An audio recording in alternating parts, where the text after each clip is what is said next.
Administration is investigating the close call. As we reported last night, the life expectancy of Canadians is getting longer, but planning for the future can be overwhelming. We have two stories on this topic tonight. As Christine Birak reports, when it comes to life expectancy, Canada still lags behind other countries. And hold. Canadians are living longer, healthier lives, but Alan Rudolph is way ahead of the curve. He's 93. No secrets. Just go on living and try to be as social and just enjoy doing what you're doing. A British study looking at life expectancy by 2030 found among 35 developed countries, South Korean women are forecast to live the longest at nearly 91. South Korean men, 7 years less. Canadians go from 83 and 79 years old today to 87 and 84 for men. The U.S. is near the bottom of the list at 83 and nearly 80.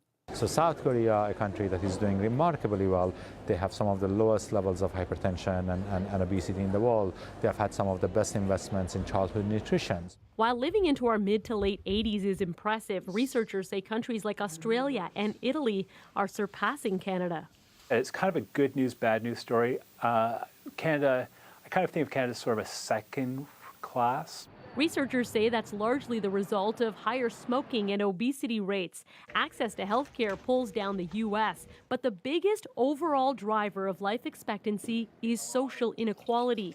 Aboriginal people in this country see a lower life expectancy, in some cases by as many as 10 years. So if you think of inequalities or poverty, it's actually more important than, our major disease killers. As for quality of life, researchers expect Canadians will be healthier going into later life, which for policymakers plays a big role in determining retirement age, pensions, and social programs in the future. Christine Birak, CBC News, Toronto. They're Canada's bright and shiny future, not necessarily thinking about retirement. So with news they'll likely live longer, they're excited, right? I'd love to live a long time. That is the good news. You have to if you're prepared for it. The problem is, right now, according to experts, many Canadians aren't. Forget about 2030.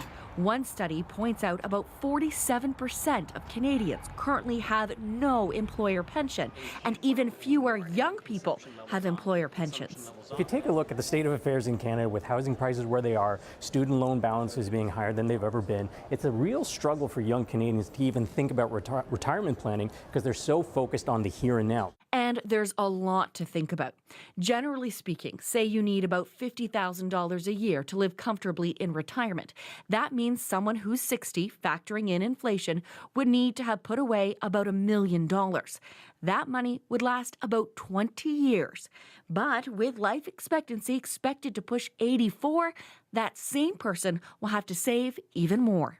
So the reality is a lot of people are going to have to accept the fact that we are going to have to start retiring later and having phased retirements. So now there's more competition for jobs because if more older Canadians are staying in the workforce longer. According to Statistics Canada, that's already happening. The number of workers 55 years old and up is surging. A higher life expectancy typically coincides with rising healthcare costs too. As for the Canada Pension Plan, a gradual increase in contributions by some Canadians is already on the way. By 2019, we're going to enhance the Canada Pension Plan by replacing 33% as opposed to 25% of earnings when Canadians retire. The government says what it won't do is change the age of retirement from 65, but even that may not be enough if individual Canadians don't also save for their own retirement. Natalie, Kalata, CBC News, Toronto.